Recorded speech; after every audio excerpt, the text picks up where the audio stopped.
നമസ്കാരം. കേരളത്തെ കണ്ണീരിലാഴ്ത്തിയ വാൽപ്പാറ വാഹനാപകടത്തിൽ പൊലിഞ്ഞ 9 ജീവനുകൾക്കും ജന്മനാട് വിട ചൊല്ലുകയാണ്. മലപ്പുറം പെരിന്തൽമണ്ണ പാങ് ഗ്രാമത്തെ ഒന്നടങ്കം ദുഃഖത്തിലാഴ്ത്തിയ ഈ ദുരന്തത്തിന് പിന്നാലെ മരിച്ചവരുടെ മൃതദേഹങ്ങൾ ഇന്ന് രാവിലെ ജന്മനാട്ടിലെത്തിച്ചു. നാടിന്റെ പ്രിയപ്പെട്ടവർക്ക് അവസാനമായൊരു നോക്കു കാണാനും അന്ത്യോപചാരം അർപ്പിക്കാനുമായി ആയിരങ്ങളാണ് പാങ് അമ്പലപ്പറമ്പ് ഗവൺമെന്റ് ഹയർ സെക്കൻഡറി സ്കൂളിലേക്ക് ഒഴുകിയെത്തിയത്. ഇന്ന് പുലർച്ചെ 4 മണിയോടെയാണ് തമിഴ്നാട്ടിലെ പൊള്ളാച്ചിയിൽ മരിച്ച 9 പേരുടെയും പോസ്റ്റ്മോർട്ടം പൂർത്തിയാക്കി നാട്ടിലേക്ക് എത്തിച്ചത്. തുടർന്ന് തമിഴ്നാട് പോലീസിന്റെയും കേരള പോലീസിന്റെയും പ്രത്യേക അകമ്പടിയോടെയാണ് ആംബുലൻസ് വ്യൂഹം മലപ്പുറത്തേക്ക് എത്തിയത്. രാവിലെ 9:15ഓടെ മൃതദേഹങ്ങൾ വഹിച്ചുകൊണ്ടുള്ള വാഹനങ്ങൾ Perinthalmanna Pang Ambalapparambu government higher secondary school വളപ്പിലെത്തി.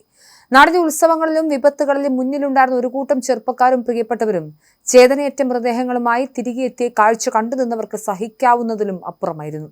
School മുറ്റത്ത് പ്രത്യേകം തയ്യാറാക്കിയ പന്തലിൽ പൊതുദർശനത്തിന് വെച്ച മൃതദേഹങ്ങളിൽ പ്രണാമമർപ്പിക്കാൻ സഹപ്രവർത്തകരും സഹപാഠികളും നാട്ടുകാരും കണ്ണീരോടെ കാത്തുനിൽക്കുകയാണ്.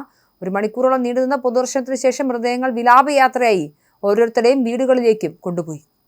ഒരു ഗ്രാമത്തിലെ 9 പേർ ഒരേ സമയം യാത്രയാകുന്നത് പാങ്ങിന്റെ ചരിത്രത്തിലെ തന്നെ ഏറ്റവും വേദനാജനകമായ സംഭവമായി മാറി. വിദ്യാഭ്യാസ മന്ത്രി വി ശിവൻകുട്ടി, മുസ്ലിം ലീഗ് നേതാക്കളായ പി.കെ. കുഞ്ഞാലിക്കുട്ടി, പാണക്കാട് സാദിഖലി ശിഹാബ് തങ്ങൾ തുടങ്ങിയ പ്രമുഖർ സ്കൂളിലെത്തി ആദരാഞ്ജലികൾ അർപ്പിച്ചു. സർക്കാരിന്റെയും വിവിധ രാഷ്ട്രീയ പാർട്ടികളുടെയും പ്രതിനിധികൾ കുടുംബങ്ങളെ ആശ്വസിപ്പിക്കാൻ ഒപ്പമുണ്ടായിരുന്നു. ഉച്ചയ്ക്ക് മുൻപായി തന്നെ എല്ലാവരുടെയും ഖബറടക്കവും സംസ്കാര ചടങ്ങുകളും പൂർത്തിയാക്കാനാണ് നിശ്ചയിച്ചിരിക്കുന്നത്. വാൽപ്പാറയിലേക്കുള്ള യാത്രക്കിടെ ഉണ്ടായ ദാരുണമായ അപകടത്തിൽ 13 പേരാണ് വാഹനത്തിൽ ഉണ്ടായിരുന്നത്. വിനോദയാത്രയ്ക്ക് പോയ സംഘമാണ് അപകടത്തിൽപ്പെട്ടത്. 9 പേരുടെ ജീവനാണ് അപകടസ്ഥലത്തും ആശുപത്രിയിലുമായി നഷ്ടമായത്. അപകടത്തിൽപ്പെട്ട 4 പേർ നിലവിൽ ചികിത്സയിലാണ്. ഇതിൽ കോയമ്പത്തൂർ മെഡിക്കൽ കോളേജിൽ കഴിയുന്ന മുഹമ്മദ് ഫായിസ്, നൌഷാദ് അലി എന്നിവരുടെ നില ഇപ്പോഴും അതീവ ഗുരുതരമായി തുടരുന്നു. അടുത്ത 48 മണിക്കൂർ നിരീക്ഷണത്തിന് ശേഷം മാത്രമേ ഇവരുടെ ആരോഗ്യനിലയെക്കുറിച്ച് വ്യക്തമായ സൂചന നൽകാൻ കഴിയൂവെന്നും ഡോക്ടർമാർ അറിയിച്ചു. സഹദീൻ മുഹദിന്റെ നില മെച്ചപ്പെട്ടതിനെ തുടർന്ന് അദ്ദേഹത്തെ വാർഡിലേക്ക് മാറ്റിയിട്ടുണ്ട്. ചെറിയ പരിക്കുകളേറ്റ 11 വയസ്സുകാരി മസ്നീനെ വിദഗ്ധ ചികിത്സയ്ക്കായി പെരിന്തൽമണ്ണ ജില്ലാ ആശുപത്രിയിലേക്കും മാറ്റി. വാൽപ്പാറ പോലെയുള്ള മലയോര പാതകളിൽ വാഹനാപകടങ്ങൾ പതിവാകുന്നത് വലിയ ആശങ്കയ്ക്ക് കാരണമാകുന്നുണ്ട്.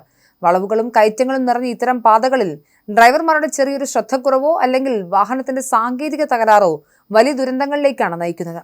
പാങ്ങിലെ അപകടം വീണ്ടും സുരക്ഷിതമായ ഡ്രൈവിംഗിനെ കുറിച്ചും വിനോദയാത്രകളിൽ പുലർത്തേണ്ട ജാഗ്രതയെക്കുറിച്ചുമുള്ള ചർച്ചകൾക്കും വഴിതുറന്നിരിക്കുകയാണ്. പ്രിയപ്പെട്ടവരുടെ വിയോഗത്തിൽ പകച്ചു നിൽക്കുന്ന കുടുംബങ്ങളെ എങ്ങനെ ആശ്വസിപ്പിക്കണമെന്നറിയാൻ നിൽക്കുകയാണ് ഈ ഗ്രാമം. ഒരു നാടിന്റെ പ്രതീക്ഷകളായിരുന്ന ഒരുപറ്റ മനുഷ്യരുടെ അപ്രതീക്ഷിത വിടവാങ്ങൽ കേരളത്തിന് തന്നെ നികത്താനാവാത്ത നഷ്ടമാണ്.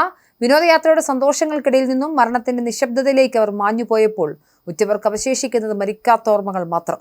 മരിച്ചവരുടെ ആത്മാക്കൾക്ക് നിത്യശാന്തി നേടുന്നതിനൊപ്പം ചികിത്സയിൽ കഴിയുന്നവർ എത്രയും വേഗം ജീവിതത്തിലേക്ക് തിരിച്ചു വരട്ടെ എന്ന് പ്രാർത്ഥിക്കുകയാണ് ഒരു നാട് മുഴുവൻ. ഇത്തരം ദാരുണമായ വാർത്തകൾ ഇനിയൊരിക്കലും കേൾക്കേണ്ടി വരരുതെന്ന പ്രാർത്ഥനയോടെ കേരളം ഇന്ന് മലപ്പുറത്തിനൊപ്പം തേങ്ങുകയാണ്.